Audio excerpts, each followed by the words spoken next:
연금 있어도 파산? 70세에 택배 뛰는 이유, 듣고도 믿기 힘든 현실. 퇴직하면 좀 쉬면서 여행도 다니고 그동안 못했던 취미도 하고 그렇게 살 줄 알았어요. 근데 현실은요. 택배 상자 들고 하루 10시간씩 뛰고 있어요. 연금도 나오는데 왜 이렇게 사냐고요? 살림이 안 돼서 그래요. 숨만 쉬어도 돈이 나가요. 이 말을 하신 분은 서울 도봉구에 사는 70세 김모 씨입니다. 젊은 시절 성실하게 직장 다니며 30년 넘게 회사 생활을 했고 퇴직금도 받았고 국민연금도 꼬박꼬박 부었던 분이에요. 그런데 지금은 살림이 안 된다고 하소연합니다. 어쩌다 이런 일이 벌어졌을까요? 사실 김 씨의 사례는 결코 특별한 이야기가 아닙니다. 지금 이 순간에도 수많은 은퇴자들이 연금이 있는데도 파산 직전까지 몰리고 있어요. 노후는 준비했다고 믿었는데 막상 은퇴하고 나니 돈이 새는 구멍은 생각보다 많고 벌 수 있는 길은 너무나 좁은 겁니다. 숨만 쉬어도 돈 나가는 노후, 그게 현실입니다. 은퇴 전엔 다들 이런 생각을 하죠. 나는 다행히 연금도 있고 집도 있으니까 큰 문제 없겠지. 근데 정작 은퇴하고 나면요. 그 연금이라는 게 기대만큼 도움이 안 될 수 있다는 걸 체감하게 됩니다. 예를 들어 평균적인 국민연금 수령액은 월 6,070만 원 수준이에요. 조금 더 받는 사람도 있지만 대부분은 이 범위에서 크게 벗어나지 않죠. 그런데 서울에서 1인 가구가 최소한의 생활을 하려면 월 150만, 180만 원은 필요해요. 게다가 병원비, 자녀 지원금, 각종 공과금까지 더해지면요.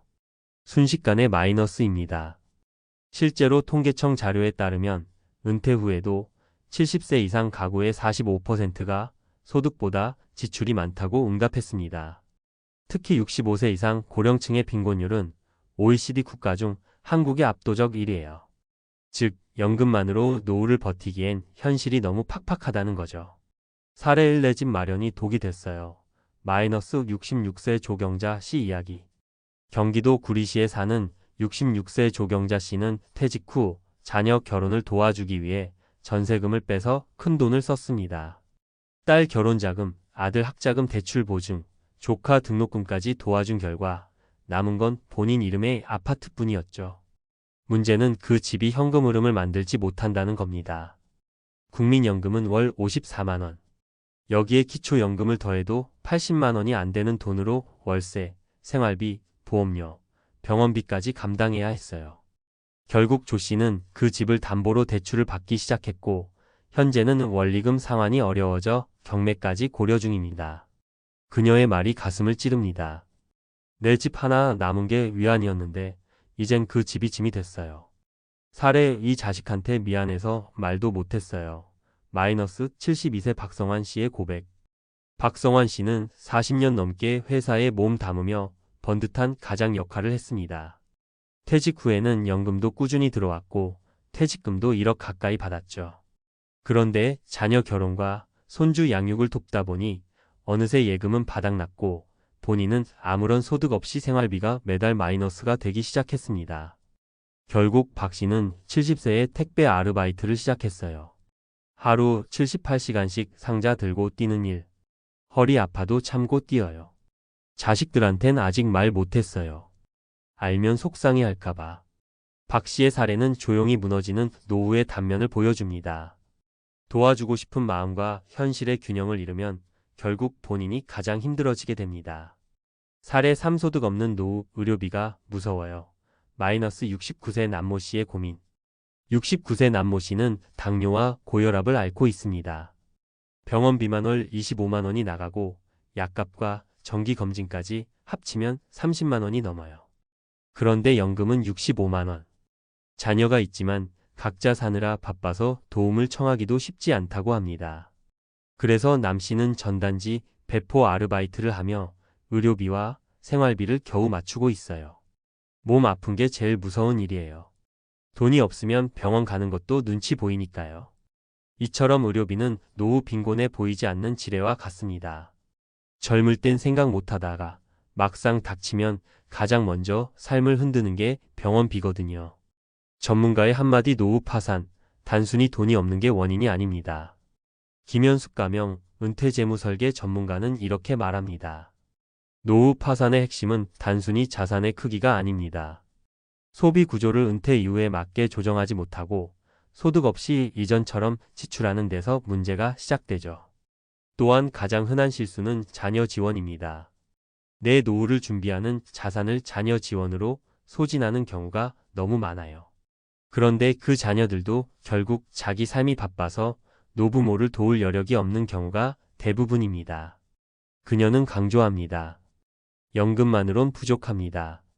퇴직 전에 반드시 은퇴 후 소득원을 하나라도 만들어 두셔야 해요. 그게 임대든 파트타임이든 작은 온라인 사업이든 뭐든 간에요. 지금 필요한 건 현실을 받아들이는 용기입니다. 많은 사람들이 이렇게 말해요. 난 아직 괜찮아. 연금도 있고 집도 있고. 하지만 아직 괜찮은 것과 앞으로도 괜찮을 것은 전혀 다른 이야기입니다.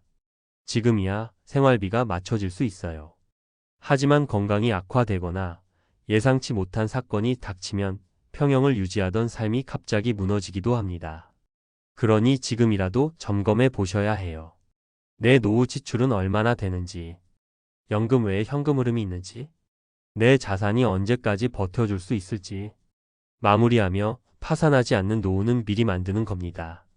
노후에 파산하는 사람들 절대 게을러서 그런 거 아닙니다. 열심히 살았고 책임감 있었고 누구보다 가족을 생각했던 사람들이에요. 하지만 준비가 부족했어요. 혹은 준비가 있어도 그걸 끝까지 지켜내지 못했죠. 이 글을 읽고 계신 지금 아직 늦지 않았습니다. 내 삶의 속도를 다시 조절하고 내 소비를 재점검하고 무엇보다 내 노후를 위한 돈을 지키는 데 집중하세요. 당신의 노후는 그렇게 조금씩 단단해질 수 있습니다.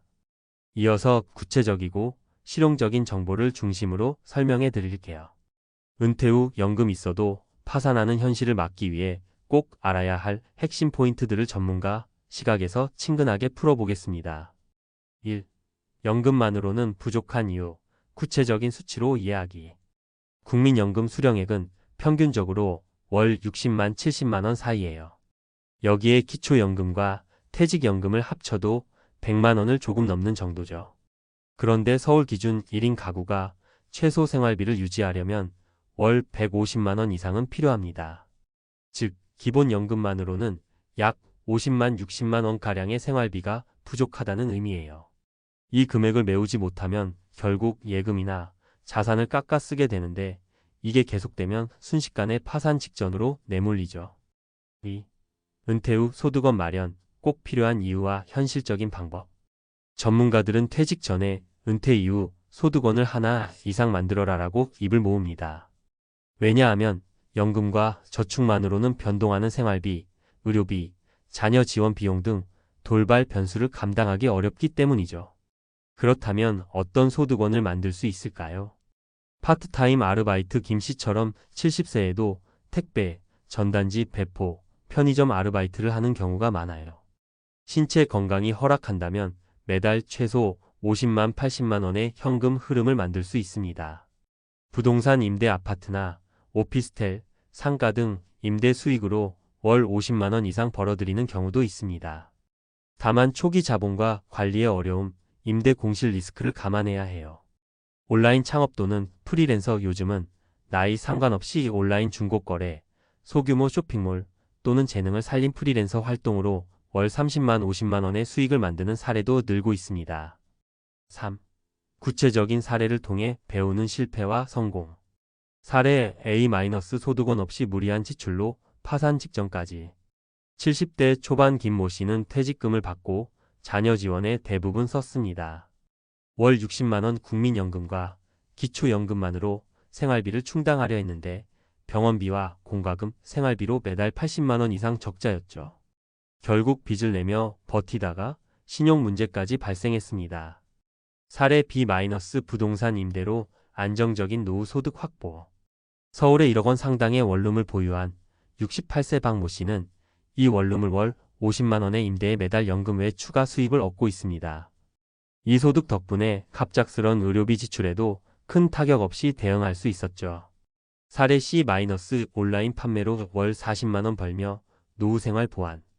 60대 후반 이모 씨는 인터넷 중고거래 플랫폼에서 집안, 불필요 물건을 팔고 취미로 시작한 수공 예품 제작을 병행해 월 평균 40만 원의 부가 수입을 얻고 있습니다. 처음엔 취미였지만 이제는 노후 생활의 중요한 보탬이 됐죠. 4. 반드시 알아야 할 은퇴 후 재정 관리 팁? 소득과 지출 꼼꼼히 점검하기. 매달 나가는 돈과 들어오는 돈을 정확히 파악하는 게 첫걸음입니다. 특히 숨은 지출이라 불리는 통신비, 보험료, 전기 구독료 등도 챙겨봐야 해요. 비상금은 필수. 예상치 못한 의료비나 생활비 증가에 대비해 최소 6개월치 생활비는 비상금으로 따로 모아두는 게 안전합니다. 빚은 최대한 줄이기. 은퇴 후에는 신용대출이나 카드빚 등 고금리 부채는 독이 됩니다. 가능한 한 빨리 정리하고 새로 빚내는 건 최대한 자제해야 해요. 세금 혜택과 연금 플랜 적극 활용. 연금저축, IRP 개인퇴직연금 등 세제 혜택을 받을 수 있는 금융상품에 투자해 노후 자금을 불리면서 절세 효과도 챙기는 전략이 필요합니다. 5. 주의해야 할 함정, 자녀 지원과 과도한 소비. 많은 은퇴자분들이 자녀 결혼, 주택 구입, 교육비 지원 등에 자신의 노후 자금을 대거 투입합니다. 물론 가족을 위한 사랑이지만 자칫하면 자기 삶의 토대를 무너뜨릴 수 있어요. 가장 안타까운 점은 이런 지원이 노후 빈곤으로 이어져 결국 자녀에게도 부담이 되는 악순환을 낳는다는 사실입니다. 전문가들은 자녀 지원은 신중하게 계획하되 내 노후를 먼저 지키는 것이 가장 중요하다고 조언합니다. 6. 건강관리와 의료비 절감 방법. 노후 의료비 부담이 크다는 점은 누구나 인정하는 사실이지만 이를 줄일 수 있는 방법도 있습니다. 건강검진은 미루지 말 것. 조기 발견이 치료비를 크게 줄입니다. 건강보험과 실손보험 꼼꼼히 챙기기. 각종 의료비 보장을 위해 보장 범위와 한도를 꼼꼼히 확인하세요.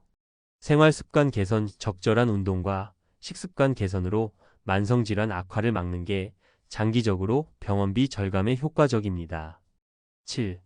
마지막으로 은퇴 준비. 마음가짐도 무시할 수 없습니다. 돈 문제도 문제지만 은퇴 후 삶에 대한 심리적 준비가 부족하면 재정적 어려움이 더욱 커집니다. 외로움, 무기력, 사회적 고립 등이 스트레스와 건강 악화를 부르고 이로 인해 불필요한 지출이 늘기도 하니까요. 그래서 전문가들은 일찍부터 제2의 인생 설계를 준비하며 꾸준히 사회적 활동을 유지하는 것도 중요하다고 말합니다. 정리하자면 연금이 있어도 파산하는 현실은 엄연한 사실입니다. 하지만 그 원인은 연금 부족뿐만 아니라 소득원 부족, 무분별한 지출, 건강관리 미흡, 그리고 심리적 준비 부족까지 복합적이에요. 지금이라도 내 소득과 지출을 점검하고 부가 소득원을 찾으며 건강과 심리적 안정을 챙긴다면 훨씬 안정적인 노후 생활이 가능합니다. 여러분도 꼭 미리 준비하시고 현실을 직시하는 용기를 가지세요. 그게 바로 파산하지 않는 노후로 가는 첫걸음입니다.